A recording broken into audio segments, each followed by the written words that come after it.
What we gonna do right here is go back. Way back. Back into time.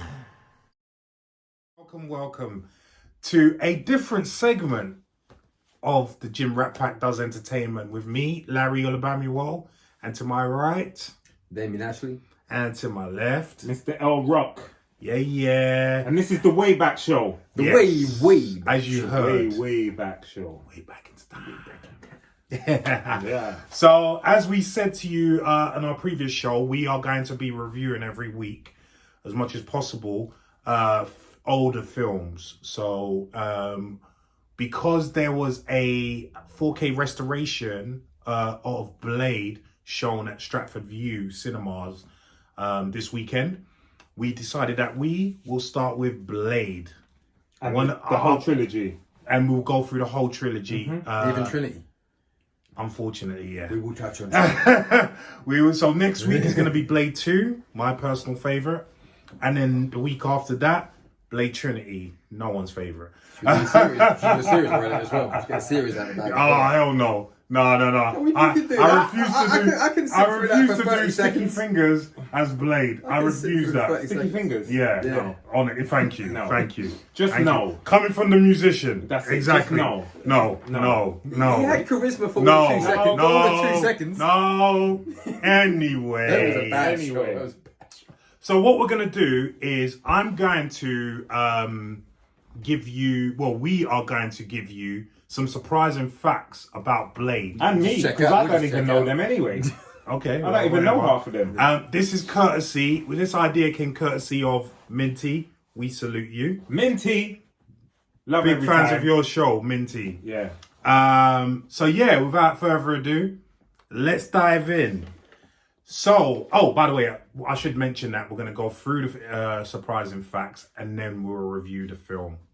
Okay. So, the first fact is that Blade was the film that made studios gamble on comic book films like Spider-Man and X-Men. Because Blade was made after the disaster comic book films like Steel with Shaquille O'Neal. And Are you surprised? yeah, and Batman and Robin, which was just The friggin' moment they went terrible. from Val Kilmer with nipples in the bat suit Oh, and then had the butt shot. jeez. You can't miss the butt shot on the bat suit. You just can't Well, do it. that was the one. That was the one with Arnie as Mr. Freeze, isn't it? Yep. Oh, Jeez. Nice to see you.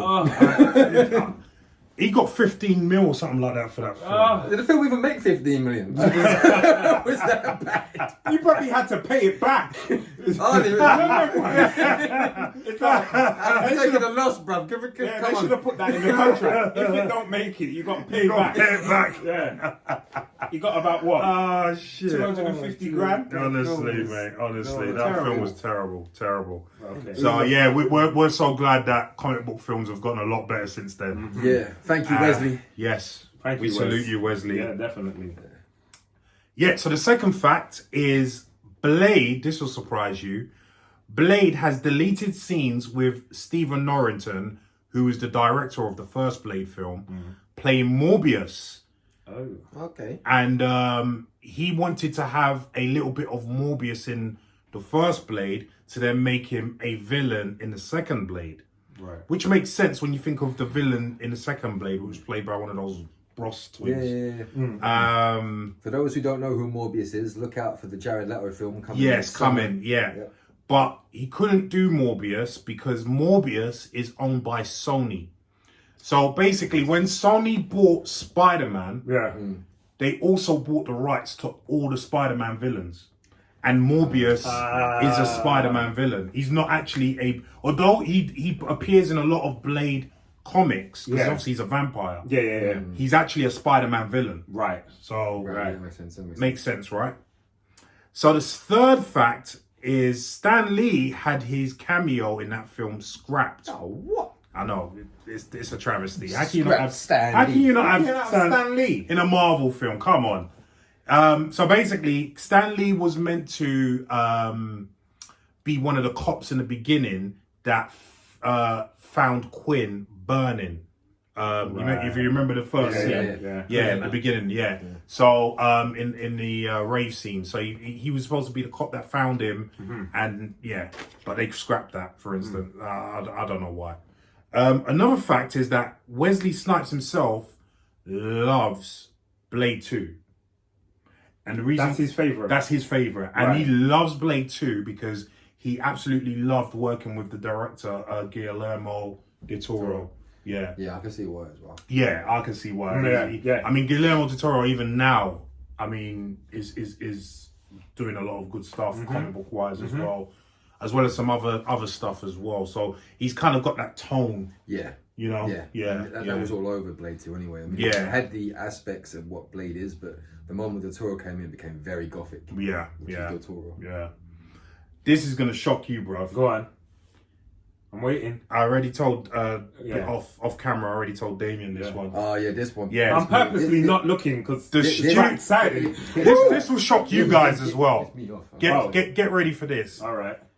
The studio asked, they had the balls to ask if Blade could be made white. Black character, you... Blade is a black character through and through, you know, from the start of the comics. Get out of here. He's a black character. It's just The studios had the balls to ask if he could be made white. So all you people that think racism doesn't occur in Hollywood, take up a big whiff of that. Because they obviously thought, as most studios thought up until Black Panther, that black people can't sell a film. Obviously. Yeah. And I looked at How something wrong else. were they? Extremely wrong. Extremely I looked wrong. at something else afterwards. They also, so New Line Cinema, before they actually asked for it to be white, at the same time as asking for it to be white, they went, oh, should we make this a spoof? They said that because it won't be taken Yes, I seriously. did hear that. Yeah. I'm like, you had that much, like, you know, like belief in the film, like, oh, let's get a white guy or let's make it a spoof because it ain't going to sell. Like, Disgusting. Imagine that. Blade a white guy. I'm speechless. You know, I thought that would shock you, bro. Well, what can I say? I thought that would shock you. What can I say? At least I know they live in the same world I do. Do you know what I mean? What am I going to do? So, yeah. There you go. So, the next fact is Mark Wahlberg, Bruce Payne were considered for the role of Frost, Deacon Frost. Oh. Bruce Payne would not have been good. He wouldn't have been good. Well, Mark Wahlberg could have worked. But guess who it was offered to before they settled on, what's his face? I don't really like him. Stephen Dorff, that's it. Okay. They offered it to Jet Li. Nah. They did. And he turned it down. Why? To do Lethal Weapon 4. Okay. I can see why. No, I can't. I would have gone for Blade instead of Lethal Weapon 4. Lethal Weapon's been dead for how long? Yeah, but you got to think that was his first entrance to the States. It's either do I get on board with a franchise? Was that his first? Lethal Weapon 4 was his first. Yeah, his first all one. right, my bad. I take it back. Yeah. Do what you got to do. Actually, now that I think about it, You would have went with that Lethal that Weapon. would have been because that would have been a sure bet. Yeah. See, with this, it would have been a gamble. It's just going to pay off. At least I know with Lethal Weapon, it's like, right, it's a franchise. It's been established. It's like, you know, It's not niche. It is just worldwide. All right, fair So enough. imagine that we could have lived in a world where Mark Wahlberg was Deacon Frost, Bruce Payne. That wouldn't have worked. He's a fantastic actor, but it wouldn't have worked for Deacon Frost. If anyone's seen Passenger 57, then you know who Bruce Payne is. Yes, He's the villain in Passenger 57. That would not have worked at all.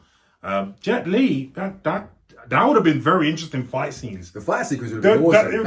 That would have changed the fight scenes completely. Yeah. Do you know what I mean? Snipes and Jet Li. Yeah. You know? That hasn't happened on screen, has it? No. That would have been. That would have been awesome. Something. That's the bit that upset me with Blade 2. The fact that he never got to face off against Donnie Yen. I was so upset. Yeah. Let's not digress. Okay. That's for another. Yeah. So the budget for the first Blade film was 45 million, and it made a global total of 131.2 million.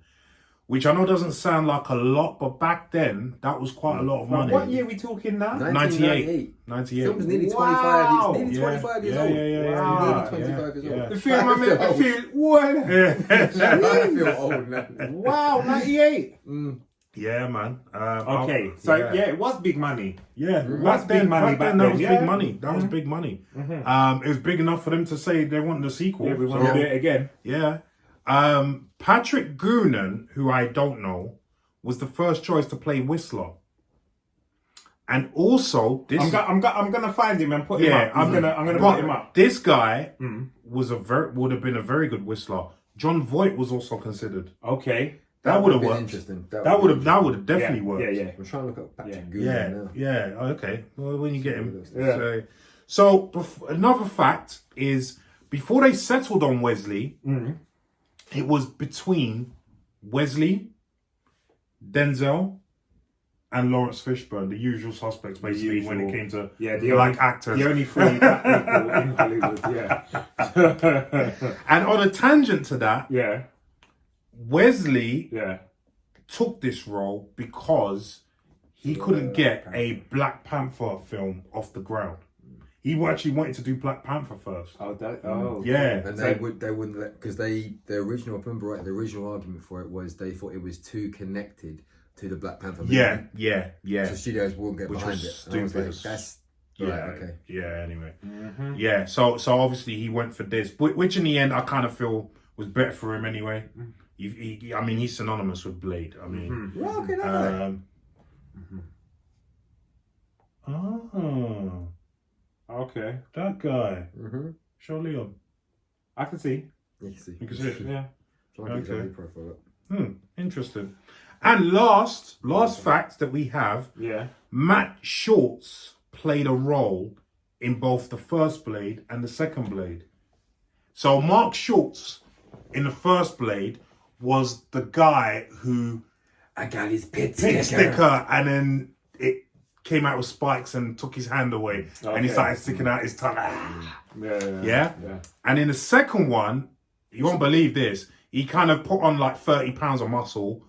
Innit? Yeah. And broccoli, chicken and broccoli. Yeah. Chicken and broccoli. No and, injectables. Especially if you see Will Potter recently. Oh yeah, bloody hell. We called that one right, didn't we? Yeah. Good old Will. Yeah. In the second Blade, he plays Chupa. That's it. Chupa, winner of the Blood Pack. Who was very friendly with what's his name? Ron Perlman's character. Yeah, Ron Perlman's character. I always seem to forget Ron Perlman's name. You know what I mean? Just one of those names. Yeah. Even though he's a fantastic actor, you know what I mean? So that concludes our facts about the film Blade. Interesting, huh? And if you really like facts, Minty. What's Go he- Vizzy Minty. I forgot the name of his channel. Minty But Comics. something like that. Minty Comic. Just Yeah. put in Minty and Comics, Yeah. you'll see my man. Yeah. But Damien needs to take a look at him as well. Yeah. He's good. Love at that guy, stuff, can't so lie. We salute you again. Yeah, Minty. definitely. So let's talk about Blade. All right, before we talk about Blade, Yep. did that come before or after Demolition Man? Because my brain. After. Demolition was 93. Yeah. Was it that? 93. 93? Yeah. 93 and 95. Wow. One or two. Yeah. Oh, by the way, How old was you, bruv? I was like 7. You was 7. I was like 7. by the way, Those who don't know, I'm the baby of the group. that's another film that we're gonna be I doing at love some that point. damn film. I love that film. Wesley smashed it. I'm a blast from the past. With his- Guys, we have sarcasm anymore. Okay. That's it. So, first thing I'm going to say about the 4K restoration is, and I spoke to you on the phone about this, didn't I? The images, we saw that from the beginning, so much sharper. Yeah, it's a lot sharper, yeah. So much sharper. Like, as soon as that rave scene comes on and they're showing closer close-ups of the faces, you see that. Yeah. You see. The expressions are there, like all the small little giveaways that this guy is not in a good environment are there. Yeah. Like you noticed a few bits that were very prominent when you saw it, like back in the day, like where he gets shoved or he gets a certain look by what's her face, the porn star, isn't it? Tracy Lords. Lords. Yeah. You know, name quite quick, don't you? No, but anyway. Don't remember the great actor. I'll one of those names I forget. I'll tell you why I know Tracy Lords. Go on.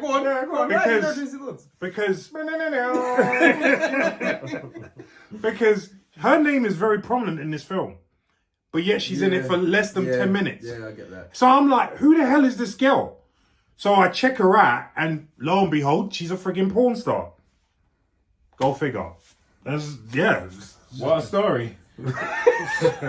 Exciting, yeah. Yeah, well, you want to know. Yeah, so the expressions are a lot more prominent. So you kind of catch on real quick that like this is not where he wants to be. But one thing the 4K did do, and Damien warned me about this before we actually went into the cinema, was it did highlight how dated some, not all, some of the CGI was. And I did mention this to you before as well. So the scene in the beginning, after the rave scene, after the hospital scene, when he throws Karen Jensen out the window onto the roof of another building, that part looked ropey. I didn't think it. I wouldn't say it was that bad. It didn't look great. But when you compare to the fact that they just done The Matrix came out like what 2 years after, and they were the first ones to do people being like jumping. At no, but it was bad because then when he jumped, that was much better. Yeah. So why couldn't they get that bit right? Do you see what I'm saying? I think because it's a difference in terms of the way the body's moving. Because she's being thrown and she's like this. She's almost flat. Because I noticed the last sequence in the film, I didn't notice it the first time, but now it's in HD. The last bit when he looks back up the glyphs and she's standing looking down at him. Yeah. You can see she's been framed into the film because she looks almost flat, like she's not there. I didn't notice it the first time I watched it. I was like, so she's been rotor framed into the film. Yeah. But, so that part was a bit iffy. The part that was definitely iffy in the end was the blood when he gets his arm chopped off and then his hand comes back as blood before it comes back as a normal hand. That looked like it was crayoned on. It did. It was and you notice it from like the way that the blood's really, really bright red. There's a few things of it. It's very bubbly and it just didn't look right. It didn't look right. But anyone's got. No, what I was gonna say is that it just shows you that film really was ahead of its time anyway, because it is 23 years old. But I'll tell you why I don't agree with you. Well, Terminator 2. Right. Terminator 2. Yep. 91. Terminator 2, yeah. Terminator 91. But then you got to look at the budget and the effects. I know that at that time, Terminator 2 was the most expensive film ever made. And they were taking a gamble on Blade. So they wouldn't have spent the money. If they had known the success of Blade, I think they would have thrown as much money at T2. Well, let's say it now. If they were making, they are going to be making a remake of Blade now, so they're going to chuck. You're going to see how much money they're going to chuck. You're going to see the difference. You know what I mean? Although we did say, or you specifically said last night, like you don't see how they're going to make it a PG. Well, looking back at look, if they're going to make it anything. Well, if they're going to make it true to form a vampire film, like vampires doing their thing, there's no way it can be a PG-13 film. No. But Kevin Feige has already confirmed it is going to be PG-13. Oh, interesting. So I don't see how... Because in PG-13 films, like Venom, for instance, there's no blood. You can't... You can only have blood in those kind of films on a CG character. Right. You can't have it on... So, for instance, I'll give you an example. Thanos had his head chopped off in Endgame. There's blood splatter, but it's a CG character.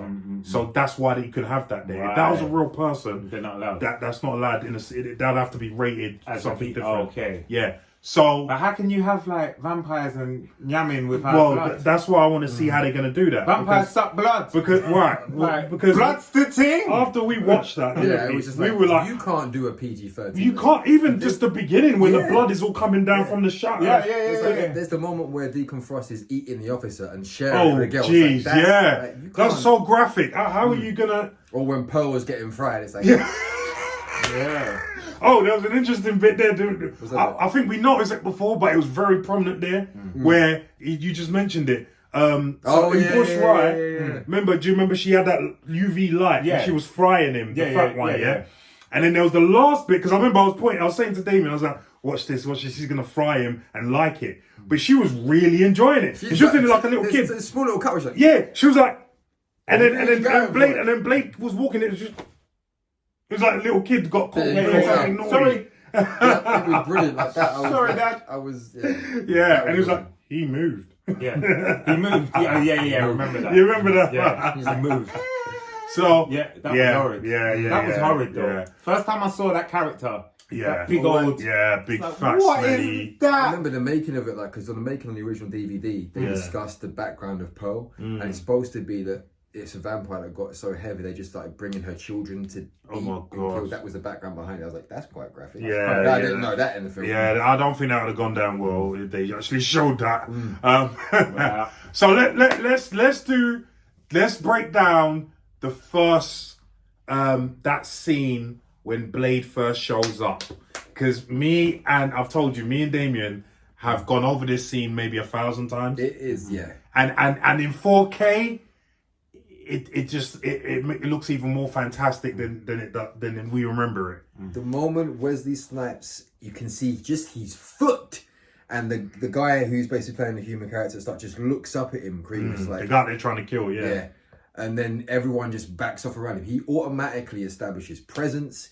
He automatically just establishes the fact that you do not F with this guy at all. You remember that And scene? it's- Yeah, of course. And it's by far probably the best, like, opening to a character. To a as far as superhero I'm concerned. character. Some people will try and say Wolverine's in the first X-Men was No. the best. No. John Campion says that. I disagree completely. I think it's this scene in Blade. Because as Damien said, they're beating the crap out of this guy, right? Yeah. They're all vampires, which means they're all super strong. They all have superpowers, right? There's enough of them in there. And then as that guy's crawling, and he gets to Blade's foot, and they're all standing there looking at Blade, hundreds of them, looking at Blade. And then remember I was saying, let's listen to what they said, because I remember and they go, oh Jesus, it's him, the Daywalker. And it's like, he hasn't even done anything yet. At that point, he hasn't even done anything. And he literally does a smile. And he just smiles. Just and all he does is smile. And at that point, they're all backing off. And it's like, that is a masterclass in how you show a character's power without him doing anything. And do you remember when we spoke, do you remember when we spoke about Thanos beating up Hulk, how they did Hulk dirty there? Because they could have done it another way. That's a perfect example of another way they could have done it. Yeah. Do you know what I mean? That's a perfect example of another, because the man hasn't done anything. You've got literally hundreds of people who have superpowers themselves scared of this guy. That alone tells you, okay, this guy is not to be messed with before he's even done anything. And like Jamie says, he flashes a smile as he's slowly walking up and they're backing away. It was just that scene was just fantastic. That's the scene you just wanted to be you. Yes. If any actor ever wanted an opening scene, That is it. It's like, admittedly, like, you're there initially as the human guy because, like, there's all these creatures around him and he's frightened, he's on the floor and the shit kicked out of him. So initially, your ultimate fear is with him. You're like, this guy is gonna get ripped apart. Yeah, that could be me. Yeah, that could be me. And then it flips and you go like, I could be that guy. It's like, oh, okay. Who is this dude? And how the hell was he just like made everyone back up like 50 feet? Yeah. But to John Campion's point about Wolverine, see, I remember when the first X-Men trailer came out and I went nuts when I saw him flip around the Statue of Liberty. Yeah. And he pulled out the claws. Because I was like, my comic books growing up was X-Men first of all. I didn't discover Blade until the Spider-Man cartoon, but the film first. And I remember my dad coming home with the VHS, that's Blockbuster. Like when Blockbuster was still a thing. Don't you know what Blockbuster was? Wow, what a difference! Blockbuster video. Do you remember if you know that? Yeah. Wow, what a difference! Oh my God. Oh, that's some nostalgia right there, boy. Man used to give the tape back through the letterbox. Always late. Yeah, man. Man was always late. It's not like Netflix where you can sit there and just turn to it whenever you want for like the entire year. If you were like 30 seconds late to Blockbusters, you were getting charged. I remember my mum used to send me on the bike. When I got money, then we can pay that and get a new one. We can't pay it that time. I remember that. I remember, man. Jeez, Blockbusters. So when my dad brought home the Blockbuster tape, I remember I was 13 and it was the first time I'd watched an 18 without parental supervision. Yeah. And my dad came in, handed me and my brother the tape, was like, right, Any sex scenes in it, switch it off, because that was the kind of thing in the house. You can watch, if it's violent, we don't mind, because you understand it's not real, but sex scene, turn it off. And the first scene starts... Which is weird, because the sex scenes are not real either, but... I know, but it's just a parent thing. Yeah, because I had it as well. Yeah, I know. Don't look at it. You can watch him have his neck broken, but don't look at his... I remember one time, just off a tangent, I remember one time, I can't remember what film it was, but there was a sex scene there, and... I thought my mum was sleeping, so I just kept on watching. I must have been like 15. And then my mum comes in, and I'm looking at my mum, she's like, Lanre, you're watching a sex film. I was like, oh my God. Yeah, there you go. So anyway, there you go. Thanks, Mum. Going back into Larry's trap down the... What was that actress's name again? Going into back memory lane. I remember putting it in the VCR player, and that opening sequence, I must have... Because you had to rewind films back in the day. You couldn't just like skip back to the scene before. Yeah. I must have rewound the VHS like 18. Re-record, not fade away. Re-record, not fade away. Re-record, not fade away. Every recording as good as the first. That opening scene. To the point my brother said to me, can we watch the rest of the film now, please? I want to see what happens. Yeah. But when I saw X-Men, the trailer for it, I thought I was going to be as excited. And when you see Hugh Jackman in the cage, they have to tell you it's Wolverine, because they refer to him, the Wolverine. And he looks frail, obviously he's getting a crap beaten at him, so they established that, but you want Wolverine in that establishing scene to already be like empowering and rough. Yeah. You don't want to see your hero getting the crap kicked out of him at the start. No. It's great when he chops the shotgun in half. That's brilliant. Yeah. But up until that point, it doesn't really establish him. Yeah. Blade didn't need any dialogue. He didn't need to do anything. He didn't even need to like mess a person up. All he had to do was make 3 steps forward. That was it. Yeah. And you were automatically like... Yeah. This dude's gonna be a problem. And when you think about it, Wesley hardly speaks in Blade. Yeah. He does, you're right. He hardly speaks. You're right. He's one of those, I'm only going to speak He's if I need to. He's very... I'll tell you who reminds me... Different colour, obviously. But I'll tell you whose acting style reminds me of Wesley. John Bernthal. That intensity. Not everyone can carry a film in silence. Anything, But anything, even when Wesley's playing a softer character, he has that intensity. Yeah. And that's what John Bernthal has. Do you know what I mean? That's what John Bernthal has. But when that fight, so after that scene that we've just mentioned, the greatest for me superhero entrance of all time, when that fight scene gets underway, you should have seen me and Damien. Because we've seen this film 1,000 times. We were calling all the moves. Oh, hook kick. Oh, knife hand block. Face. Bash, We were calling all the moves like nerds, like, you know what I mean? There's a moment in the choreography where literally, and if you guys have seen this film before, it's the moment where he turns and does 2 punches up and puts the guy through the ceiling. Oh, yeah. It's the coolest looking move I've ever seen on a film before. Yeah. Because it's Wesley doing it, anyone that grew up watching Wesley Snipes, if you watch Passenger 57, if you watch Money Train, you know Demolition Man, you know Wesley has got almost a Hong Kong flair to his choreography. He was the only person I could ever watch, but he leaps and bounds above Jean-Claude Van Damme. Oh, big time. All of them. Big time. Michael Jai. I'm a Michael Jai White fan to death, but even above him, he's got a rhythm and a flair which probably comes from his dancing background. He doesn't know he was in Michael Jackson's Bad originally. That's where my man started. That's where I first saw him. Yeah. But he's just got this rhythm, like he'll throw something, be like, and it'll be so quick. And then hit you. And then, we were talking about that. It's just like, and he's got a finesse to him. When he's beating the crap out of you, he does it in style.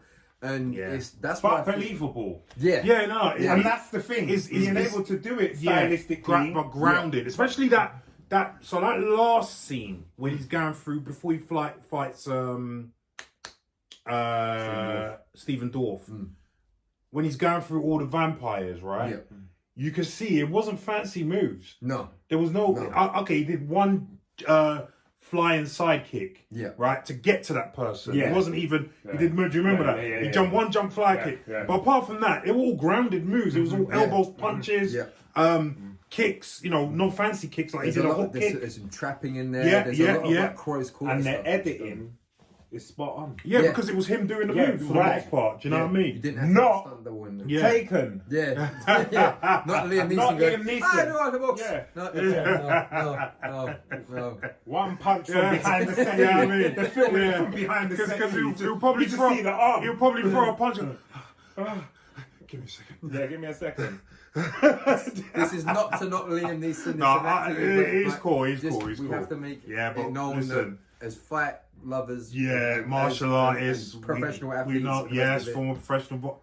We know a thing or two. We know a thing or two. But just saying that, just quickly on how far fighting's coming. Do you remember like Kickboxer and Bloodsport? Yeah. When they did one move.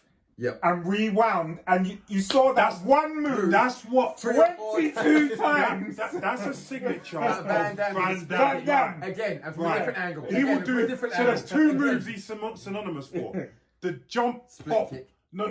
That's the other one. Yeah. But the jump pop, turning kick. Yeah. Jump Yeah. turning Oh kick. yeah. The one where he jumps and Yeah, turns. yeah. That, and then the jump split kick, Jump which split is kick, the his is version looks- of the spinning Which kick. looks nice. So it looks nice, beautiful, but it's but- not realistic. You could never do that against a man in the street. 10 you know. times. You have to be lucky to catch it. Yeah. Remember Kickboxer? Yeah. He did that. He did. Yeah. Right again. Yeah. Did it again. Did it again. It's like Same come on. shot. This is One why. camera there. This is why I was never a fan of Jean-Claude Van Damme, because I didn't like his choreography at all. I did not like it. Was like you said, it's the same move over and you'll see it in every single friggin' film. I do love the choreography in Hard Target though. The bit where he beats the crap out Yeah, of three guys. but you know outside why? the bar. Why is that? Because it's John Woo. Yeah, Yeah, exactly. John Woo, so you had to Exactly. change it You up. had to. Yeah. It's John Woo. You know what I mean? But Wesley's choreography. I mean that we loved that first scene. We keep going on about that first scene, but that first scene was fucking. I'm sorry to swear. Excellent. Immense. But anyway, so what scene should we go on to next? I think straight after that, probably going to the hospital scene. Because I love that Right. It's the only scene where, for me, for anyone, obviously, if you know Blade, if you haven't seen Blade, I don't know why, you should go and see it now. It's in the cinemas again for 3 days. But there's a scene in the hospital, which is probably the only scene for me where Snipes slightly steps out of character as Blade for just a second. Yeah. Just because, if you notice throughout the entire film, he's got this very stoic and control with a kind of gruffness to him. He's got a very gruffness to him, but he's got a voice that controls, like your presence, and so it controls the environment. But there's a bit where he gets shot by the police officers. Oh, I know. Oh, fuck there, man! Yeah. His voice goes up like, It goes high. It goes high. Yeah. It's like he steps out the character for a second because the reaction's a bit different. Yeah. It's always I'm stuck wondering with if me. you didn't know that was gonna happen, because it's true that was very out of character. It's true. It's just I in didn't terms see it of, like the that way. the pitch of his voice. Yeah, it just went up that all of a one sudden. moment in it's the true. entire film where he's Motherfucker, like, you out your "Hey, damn man." mind. It's just that one You remember that moment. part? Yeah. You know what I mean? And then they start running. Yeah. But before that, the bit where he hits him, he's like, again, it's re-establishing who he is. The moment that you see him walking towards him as he's like chowing down on Dr. And he stops. He's chowing down and he sees Blade and he stops. Yeah. It just shows you again that and obviously Stephen Norton directed that and called those shots. So big up Stephen Norton. I mean, what else has Stephen done? I mean, because he's done a few, nothing. You know, his direction was fantastic. Yeah, it was. It was fantastic. Like these shots really established Blade as a powerhouse in this film. Like a man not to be messed with. But this is like the blueprint League of for League of Extraordinary Gentlemen. Oh okay. my God. Well, let's Yeah. Never mind. Weren't so Never mind. extraordinary. He's done a few films, but But what I'm saying is, that was the blueprint. Yeah. For what was to come. Yeah. As we know it, because you Yeah. think 1998, and then after that, X-Men and this and that. And It was Blueprint. 100%. like, because before that, you had, like, when you think of superhero movies, you had Batman and Superman. You had the moments in the original, like the Burton films and the Reeve films, where you've got those parts where Batman looks cool and Superman looks cool. Like, you've got the standout poses and stuff. Yeah. But there was ways that he captures Wesley in certain frames where he just made him appear godlike, but but godlike in like the coolest way you could. Like, it wasn't this look at me, I'm a superhero. It's like, I'm about to fuck you up. Yeah. Even when I'm not about to fuck you up. Well, there was still looks like I'm about to. Yeah, it's true. Well, there was the two scenes the two little bits that I wanted to point out to you was, and I said this to you when he did it. I said, watch him walk up to remember when he had Officer Krieger on a car, and then she was like, and she makes him get away, and then he walks right up to her like he's gonna do her something. Like when you see the man walking to you like that, you think he's gonna do me something. He takes off the glasses and he's just in the face and goes, "You better wake up." You know what I mean? I was like, rah, that he hasn't even done you anything, and I'm scared for you. And talking about that as well, the bit I love in that film is that they allowed a black actor to beat the shit out of a police officer, make him look cool. The bit where he beats the crap out of Officer Krieger, and it's like he's a piece of shit. Yeah. Well, that goes back to where you were saying he looks cool even beating you up. Because remember that bit I showed you when he goes, "It's in the freezer," and he looks in. Just hits him again. Kicks him. But that, to have that and just the way they did it, I was like, Stephen Norrington, well done. For this film, that was like, bro, he smashed. He went it. above. Above and beyond. Honestly, I have to say, and he became very, very good friends with Chris Christopherson, but their relationship was so believable. Yeah. So even in the crappy Blade Trinity, that was a highlight for me until obviously Whistler died. Spoiler alert. I think you know by now. If you don't know, you're not interested in Blade. So it doesn't matter. But their relationship was so believable. It's no wonder they became very good friends after the first Blade. And it goes back to what Liam was saying about how Wesley didn't need so much dialogue, because like they've got so many moments where they don't need to say anything. Well, remember this when he's giving him the serum. Yeah. And remember, and he's just holding and he's looking away. He knows he's in pain. And he's looking. That's why it's such moments. Acting. Not just the acting, but even the direction. Because it was obviously Norrington that because it would be one thing if they were holding each other and looking at each other, but for him to hold him like that and be looking away. You know what I mean? Set that shot up. Like you have to pull wide for that shot. So if they which they did, if you're doing it in the storyboard, it's like, right, here's a storyboard. He's holding him. He's looking at him. You're going to be all right. But the fact that we're going to pull wide, you're going to look away because you can't take him looking in pain like that. Yeah. Those are little moments you think, right, they took the time to do that. It's like the bit everyone talks about in Suicide Squad where King Shark looks out the window. They took time to set up. You have to put time into setups of shots. And they took time to set up the shot for literally him to turn away and cut to a wide shot because they've got a close up of it. So no, we're going to do another take, set up a wide just to have that moment. That's when they show you they care about that relationship. You see, the thing is it doesn't happen in a lot of films. Like that established a lot of relationships. So that's the stakes. So me and you are a team. I don't want nothing to happen to you. How close are we? How strong is it? 100%. You see, like when we're gonna watch what's the new thing? Eternals. You establishing so many characters. Is there enough time for there to be stakes? And they did it perfectly. They did it absolutely. And you actually see it when in the scene where he comes back after they've mashed up Whistler. Right? And he takes the thing off of it. Do you notice that when he takes it, he doesn't even look at him. He just takes the thing off. And then while I wanted to say this to you, but I think you got it while we were watching it because I didn't want to, because it was such an intense scene. He's wiping the blood off of him. And and Whistler's saying, it's too far gone. And he's still he's in a trance. He's just like, he's still wiping the blood. You can tell he knows it's pointless doing what he's doing, but he wants to do something. He's got the smallest bit of cloth and he takes like 3 or 4 of them. And wiping the same bit. It's that, like you said, it just establishes that relation. And then when he says, give me your gun, and there's a little pause, no. And don't think Wesley's not capable of crying, because that man is an... he's acting dynamo. He's not won an Oscar. He's an acting dynamo. And if you think he hasn't done films that are Oscar worthy, Mo Better Blues, Jungle Fever, you know what I mean? He's done films other than action. And even the fact I'm Eddie Murphy's like up here for me with Robert. The fact that he stole the show. Dolomite is my name. Yeah, 100%. Every time he's on camera, 100%. Even the crappy Coming to America 2, he was the one little highlight of that film. Do you know what I mean? one little highlight of that film. And there was no highlights. Many lowlights, apart from Wesley doing Sorry, everything. Eddie, we love you, but no. We love you, Eddie, but No. I don't know what was going on there. I don't bro. think you can trouble perfection. Bruv. Well, you know. You're calm.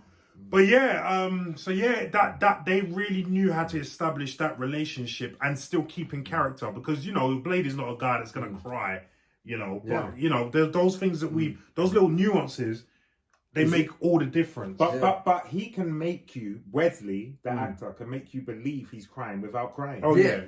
Like, I'm sad. Yeah. I'm broken. Yeah. And you see that. When he turns and walks away from it, his eyes are a little bit dull. He's not gonna let it go. Yeah. You see that. You see that. And that's why he kind of like goes in there with the motorbike and tries to chief them all up. Yeah, and because he's pissed. He's majorly pissed. His father figure's died, basically. Obviously, we find out later on he didn't die, but... Because they even have the moments, so they don't have to have those moments, but the moment where he takes out the rooted tree and he cuts the step. You don't need to have those moments in there, but you know why they put them there.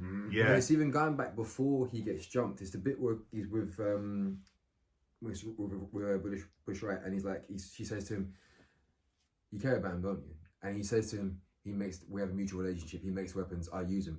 But he's looking at him the entire time while he's coughing, and he's just like, he says to him, "What's wrong with him? Cancer." It's like the entire time you can tell he's just watching him. And he knows he should be watching her. He's like, no. Because he's concerned about him. It's those little moments. It was like I said, that film was a masterclass in how to do things very nuanced. It's almost like you mentioned like a western. Like Because there's the bit where he walks off. When he comes out of that first bit, that dance crazy. And he comes out and then he walks and it's all windy. He's going to his car and he's walking. It looks like a western, bro. And most That's a shot. It's amazing. That film. This is why that Wesley is synonymous with Blade. This is why even when we were told that they're going to do Blade again, and just before they mentioned Mahershala Ali as Blade, everyone wanted Wesley back as Blade. Even at 50-something years old, they wanted him back as Blade. Why can't he be Blade? Because obviously, we mentioned this before about the other films. Wesley being Blade. Because they're moving on. So when they're doing another iteration of a character, I remember you saying, they need to take because they don't want any links to that iteration. They need to take a new actor. The way I looked at it was because they're trying to do a re-establishing it. Because you've got to go back to almost his origin to a degree. Wesley just, unfortunately, he's not aged as well as probably some actors that could have done it have. He does. Wesley has carried his age a bit. I don't know if the prison time did it to him, but Wesley has carried his age a little bit more. He has a bit. He has a little bit. Because I remember when he was in Expendables 3, I was like, oh. Like those few. But then that could have been the makeup because they all look about 100 in. But and he actually looked the better of the lot, apart from maybe Terry Crews. But Terry Crews is younger. Yeah, he is. Not by much. Not by much. Not by much. No. Not by much. No. Oh, okay. He's in his 50s as well. Yeah. He's in his 50s as well. Because there's a photograph of Wesley with Michael J. White, and they're both not far the same age. Yeah, but Michael J. White looks like 50 a lot years younger. Yeah, and I was like, a lot younger. That's when it kind of tipped for me. Went right, okay, that's why he can't play Blade. I was like, He hasn't aged as well as some of other black actors like Michael J. White, like Terry Crews. I kind of feel like with the two that we've just mentioned, Terry Crews and Michael J. White, they're always in the gym. They're always looking after themselves. Michael J. White trains like a man in his 20s. It's ridiculous. And people can talk about Sarzor and whatnot. The fact remains is that he still has to do that work himself, and he does. And he does the work. Terry Crews as well, ridiculous training. I don't feel Wesley's on that level in terms of training anymore. I remember when he came back for Expendables 3, he actually said, "I'm rusty. I need to train to do all these things again." Do you know what I mean? You wouldn't hear Michael J. White saying that. You know what I mean? You wouldn't hear Michael J. White's training all the time. He's always ready. Wasn't that a bit of character's dialogue as opposed to him saying that? No, it was actually him saying it. It was actually an interview that I read that he actually said it. That I have to get these moves back because I haven't trained in a long time, and you got to a high level in martial arts. You should be keeping it up. But with all that said, I still want to see him play Blade. I would still have loved to have seen him play Blade because he's just like Hugh Jackman is synonymous with Wolverine. Yeah. Just like Robert Downey Jr. is synonymous is Iron Man. Wesley Snipes is synonymous with Blade. I'm sorry. Blade. And even though they've got a fantastic actor in Mahershala Ali to play Blade, it's still a lot of people are still going to see Wesley there. Because it would have helped. And I know he's been away training now, but it would have helped if Mahershala Ali was a martial artist. That would have helped a lot. Yeah. I know he's because we've not heard of people. Damien mentioned this to me. We've not heard of people out of him for a long time. Yeah, that's because he's probably away training. He has to be the part. Right. But he's not going in half-hearted. No. I believe he's gonna be training his arse off. The best he can be. He's got to remember. Well, not him, but what people need to remember is, by the time Blade came round, Wesley was already a master. I'm not talking about just black belt. A master, which means you're at 4th Dan. At 2 martial arts. Do you know what I mean? Yeah, the back like 4 or 5 other martial arts. And and at a high level of other martial arts. So, Mahershala Ali is not going to be able to top Wesley action-wise. It's just not going to happen.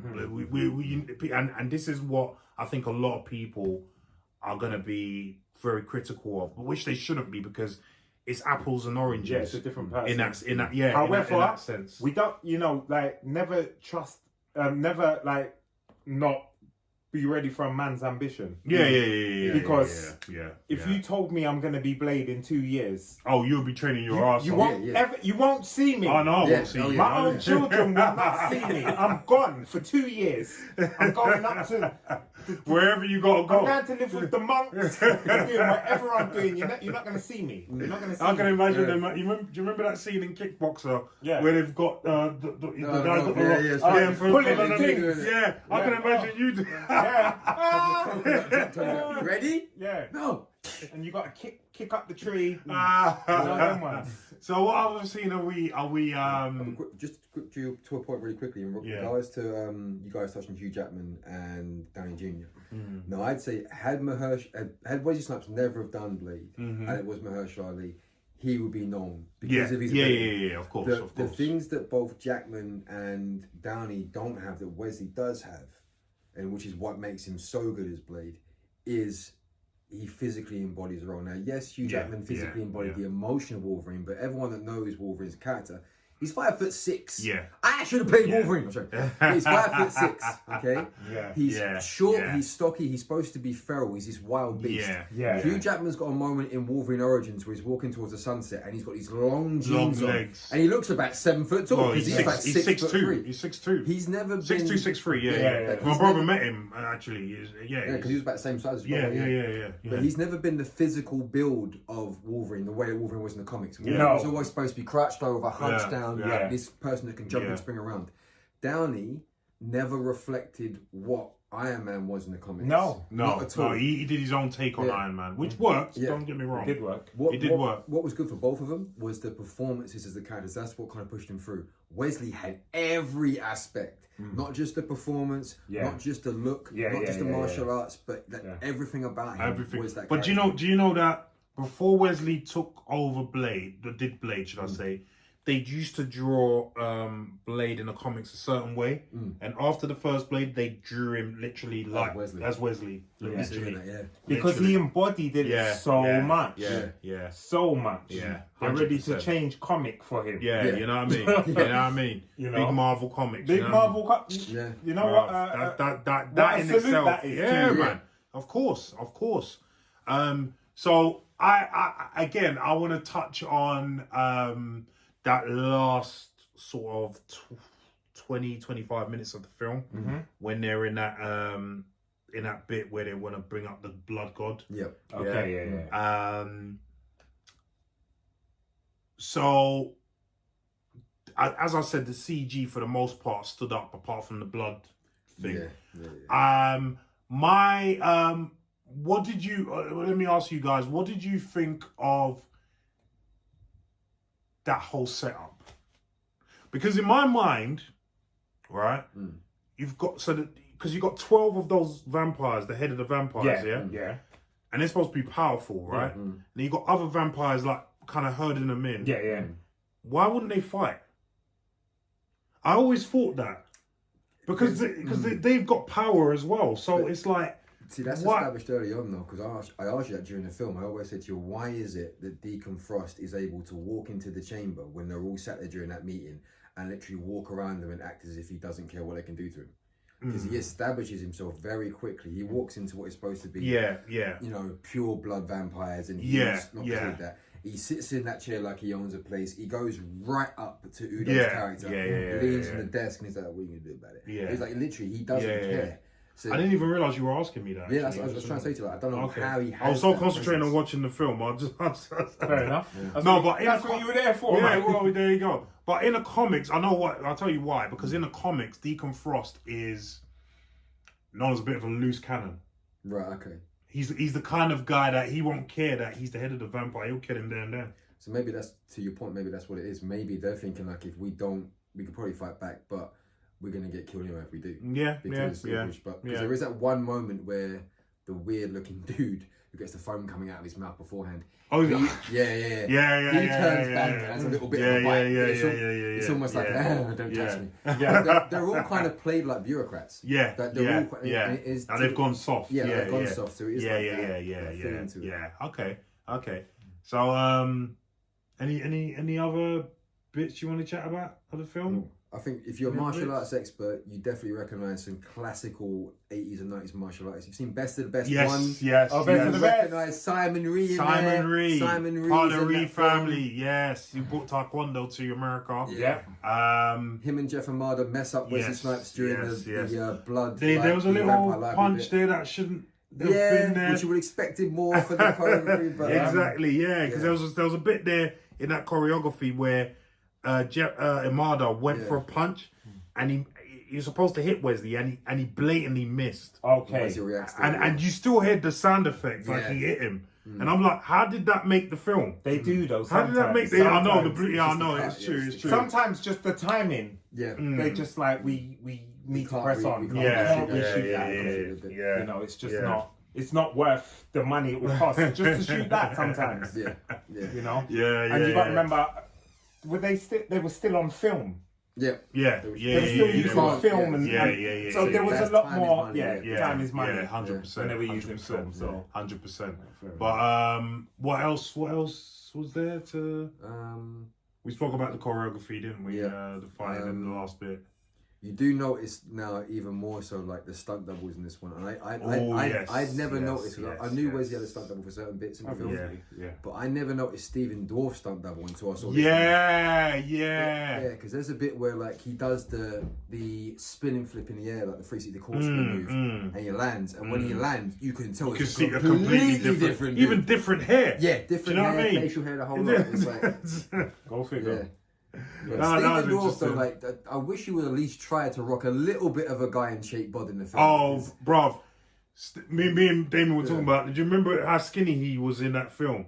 He would never be allowed to look like that in a Marvel film now. No. Never. No. Never. More chicken and broccoli. Yeah, more chicken and broccoli, please. More chicken and broccoli. Couple more months of chicken and broccoli. Go see Greg. Go talk to Greg. More plates, more dates. Yes. His physique was terrible. Like I don't know what. Well, I mean, Wesley looked good. I have to say, although even he would probably have to be in better shape than that nowadays. Looking at how they you know, they're not messing around nowadays, man. It's a whole thing now, man. You got real. Because if you think, go back to Superman. Go back to Christopher Reeve. And how he looked. He was just like. And he worked out for that. He worked out. He was doing deadlifts and he worked out. You know what the difference is? No Sarzul. No chicken and broccoli. You know what I mean? He didn't have the chicken and broccoli. Because then fast forward to Henry Cavill. He looked like a friggin' house. Bro. House and a half. Bro. He looked like he ate Christopher Reeve. You know what I mean? You know what I mean? So, the game has changed. And me, for one, who's a comic book head, I salute that. Because when we read these comics, I mean, reading these comics was the reason I a lot of us got in the gym. Yeah. You see all these hench guys, and I'm like, yeah, I want to look like that. Yeah. So I have to go to the gym. You know what I mean? It got a lot of people into the gym. That's why when people say comic books are this and that, they're no good, and I say that's bullcrap, because a lot of people manage to do positive things because of those comic books. And if you're gonna be drawing superheroes that way, then they have to portray that look in the films. It's as simple as that, And if you have to take a little Sarzul to do that, so be it. You're getting paid friggin' millions, my friend. So you do what you need to do. That's why I do. Even though he's wrong physically for it, I salute Hugh Jackman for Wolverine. Yeah. Because especially towards the end, he got in phenomenal shape. Yeah. And If you see him in the first, Gee. So last. That's another reason why. Wow. Like, when you talk about establishing the character. Yeah, I he remember went the first from one I rags saw him, to I was like, riches, boy. I look in better shape than you in that one. I was like, I'm tiny. Yeah. And then, but By the second by X-Men Wolverine 2, film. bicep came out of nowhere. Yeah. Do you And remember then how he looked in the second Wolverine film? It wasn't even second Wolverine. In X-Men 2, there's a moment where he literally stabs both the soldiers. And Yeah. throws them like this.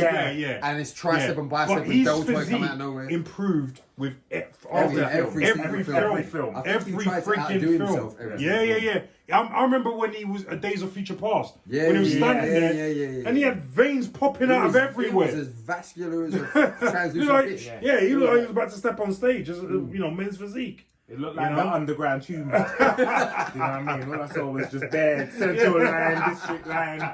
You know what I mean? He was. Yeah, man. So Wesley and Dorf. Although Wesley still looked good, but Dorf, man, he would have had to go some to this day and age. But and Bush, right? I'm really smashed out the park, but I'm surprised she didn't really have a great career afterwards. She did Dead Presidents, which I love. But you look for her back catalogue. She didn't really. But anyway, we need to wrap this one up now. Yeah, I think we do. I think we do. So next week, Blade 2. Like and subscribe. Oh yeah! Please like, subscribe, share. Turn on your notifications. Ring the bell. Ding ding. And let us know if you think there's another Blade out there. Yeah. What are you thinking of Mahershala Ali as Blade? You think of Leon Rock? I'm a bit light, but I can do dark. But yeah, look, we love Blade. We love the 4K restoration. Try and get is it only Stratford View that are doing it? There's a few doing it. Okay, there's a few. Try and get to the 4K restoration. You'll enjoy it. But yeah, from us lot. Yeah. To you.